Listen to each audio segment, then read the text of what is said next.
হাওড়া খড়গপুরে 19 দিন বন্ধ ট্রেন। সাঁতরাগাছি স্টেশনের আধুনিকীকরণের কাজ, আর তার জন্য আজ থেকে 18ই মে বন্ধ ট্রেন। মোট কটি ট্রেন বাতিল হচ্ছে, কটি লোকাল, কটি এক্সপ্রেস ট্রেন, যাত্রী ভোগান্তি হতে পারে। খড়গপুর থেকে আমার সঙ্গে রয়েছেন শঙ্কর, একবার কথা বলবো। শঙ্কর, যাত্রী ভোগান্তির একটা আশঙ্কা করা যাচ্ছে, তো মৃত্যুযাত্রী যারা রয়েছেন, যারা যাওয়া আসা করেন, তারা বিকল্প কোনো রুট ভেবেছেন? বিকল্প রুট কি রয়েছে, কি করবেন তারা?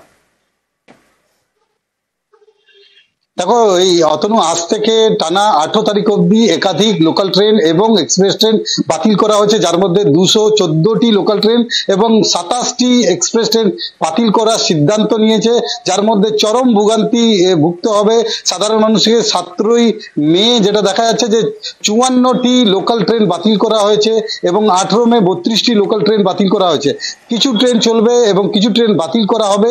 এর ফলে যাত্রীর চরম ভোগান্তির শিকার হবেন। তার কারণ হচ্ছে, কদিন আগেই দেখা গেছে আন্ডুলে ইন্টারলকিং এর কাজের জন্য একাধিক ট্রেন বাতিল করা হয়েছিল।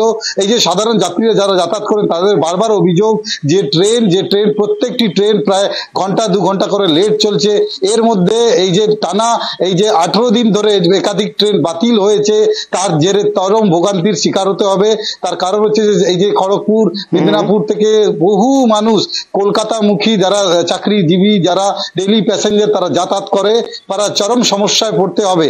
তাদের অভিযোগ বারবার রেলের এই যে খামখেয়ালি এই ট্রেন বাতিল বা এর জন্য সাধারণ মানুষও কিন্তু গুনতে হচ্ছে। তারা বারবার অভিযোগ জানানো সত্ত্বেও একই অবস্থা, একই ভাবেই চলছে বলে জানা গেছে। ধন্যবাদ।